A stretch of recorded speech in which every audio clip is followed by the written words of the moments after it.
आप इस्तेमाल करते हैं जूम ऐप?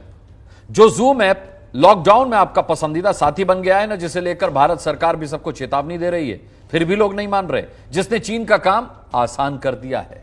अब आप यह सोच रहे होंगे कि अगर कोई कंपनी चीन की है तो उसके चीन का होने भर से हमारी जानकारी उस तक कैसे पहुंच जाएगी। हमारी अगली रिपोर्ट आपको यही बताएगी कि कैसे चीन की कंपनियां अपने देश के लिए जासूसी करने के लिए कानून में बंधी हुई हैं। चीन की इस चाल को देखिए और जोरदार घंटी बजाइए।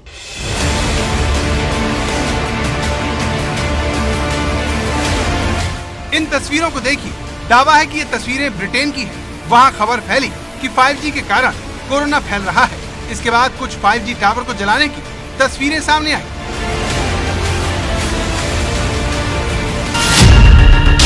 कोरोना भले ही 5G टावर से न फैल रहा हो, लेकिन अमेरिका समेत दुनिया भर के लोग मानते हैं कि दुनिया को सस्ते में 5G तकनीक बेच रही हुआवे कंपनी एक चीनी साजिश है। दावा है कि 5G तकनीक भारत में आने पर अस्पतालों में ऑपरेशन कई गुना तेजी से होंगे। बैंक, ट्रांसपोर्ट समेत कारोबार में हर जगह काम करने की रफ्तार बढ़ जाएगी। लेकिन अमेरिकी राष्ट्रपति को दी गई CIA की रिपोर्ट में बताया गया कि 5G तकनीक की सबसे बड़ी कंपनी हुआवे चीन के लिए जासूसी करती है।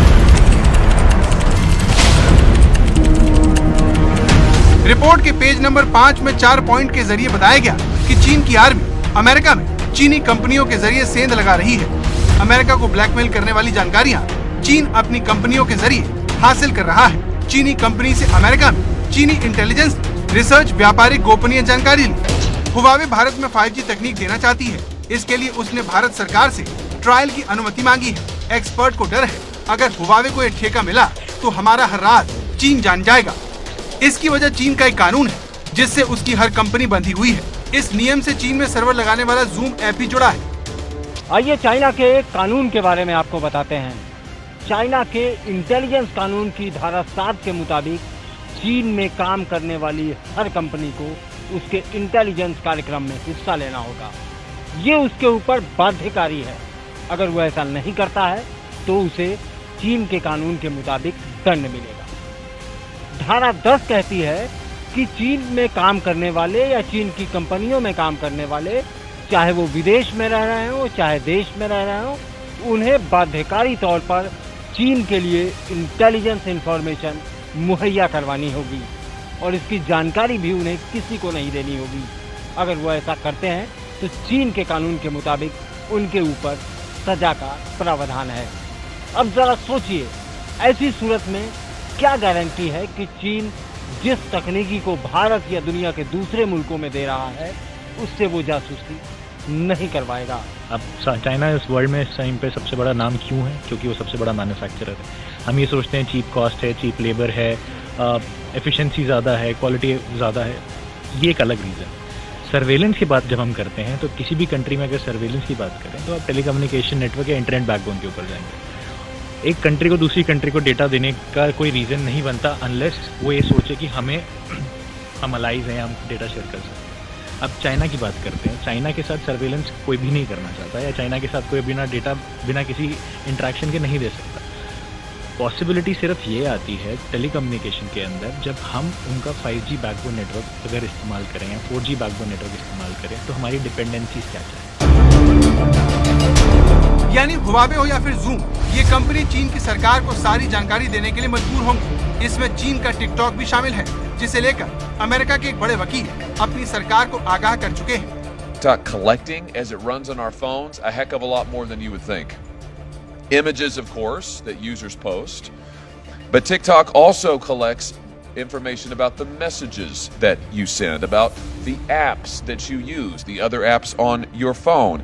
It collects the sites that you visit. It collects your search history. It collects your keystrokes. It collects your location data. It stores all of this and maybe lots more. तो बात सीधी है, Huawei हो या zoom या फिर TikTok, सभी चीनी कंपनियां चीन के जासूस की तरह काम कर रही हैं। इतना ही नहीं, इस लिस्ट सरकार के अधीन आने वाली कंपनी हिकविजन भी शामिल है। इस कंपनी ने अमेरिका में CCTV कैमरे लगाए और अब उसके जरिए जासूसी के आरोप लगे तो अमेरिका ने कानून बनाकर हिकविजन से वीडियो सर्विलांस सर्विस लेने पर पाबंदी लगा दी। इसके बावजूद दिल्ली में हिकविजन के सीसीटीवी कैमरे लग चुके हैं, जबकि आरोप है कि इन कैमरों में बैकडोर एंट्री का सिस्टम है, यानी सीसीटीवी कैमरों की तस्वीरें चीन तक पहुंच नहीं है। भारत में सब तब हो रहा है जब अमेरिका और ब्रिटेन में जासूसी और मानवाधिकार उल्लंघन की बात हो रही है, तो ऑस्ट्रेलिया ने सभी सैन्य इमारतों से चीन की इस कंपनी के सीसीटीवी कैमरे हटाने का आदेश दे दिया है। फ्रांस भी हिकविजन कैमरे से सुरक्षा खतरे की जांच कर रहा है।